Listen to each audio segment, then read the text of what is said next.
Bonjour frères et sœurs, je vous souhaite les bienvenus sur cette plateforme de méditation de la parole de Dieu.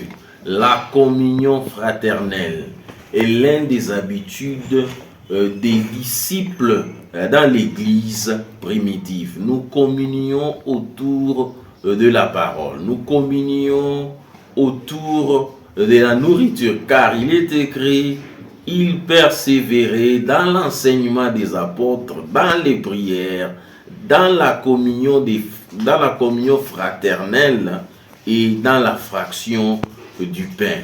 Alors, nous communions autour de la parole qui fait partie de l'enseignement. La parole est un marteau qui brise un rocher, comme il est écrit dans le livre de Jérémie 23.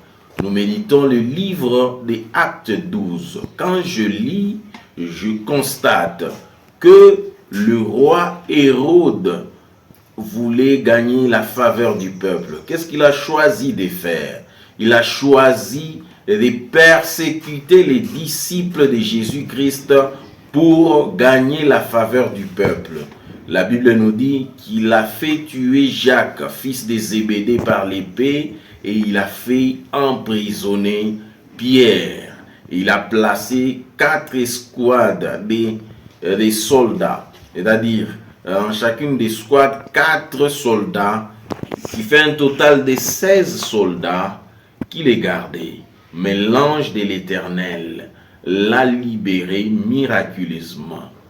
Et ce qui m'intéresse ici, c'est que dans le verset 5, il est écrit que l'Église ne cessait d'adresser des prières en faveur des pierres.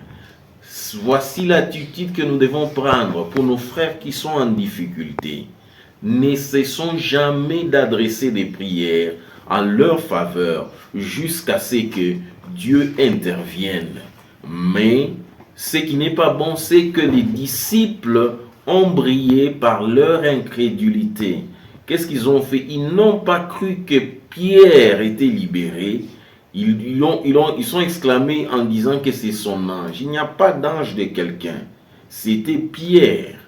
Et la Bible, elle continue, elle dit que le roi Hérode avait des dispositions hostiles contre les peuples de Tyr et de Sidon.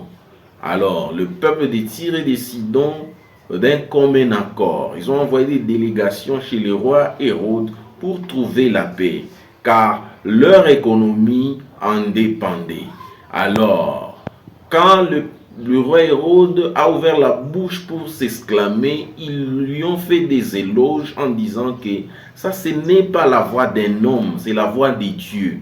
Et l'ange de l'Éternel l'a frappé et il est mort, rongé par les vers. Qu'est-ce que j'apprends ici? J'apprends que quand nous sommes élevés en dignité, ne soyons pas orgueilleux au point de prendre la place de Dieu. Le peuple a fait des éloges, mais il a agréé ça. Voilà pourquoi il a été frappé.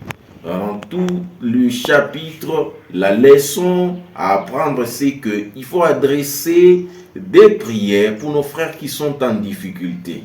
Ne soyons pas orgueilleux quand nous sommes élevés en dignité.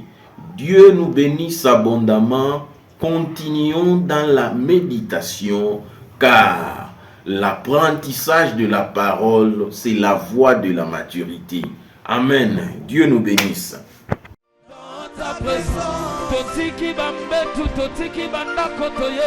Nous voici dans ta présence. Yonder, la main cachée, Seigneur.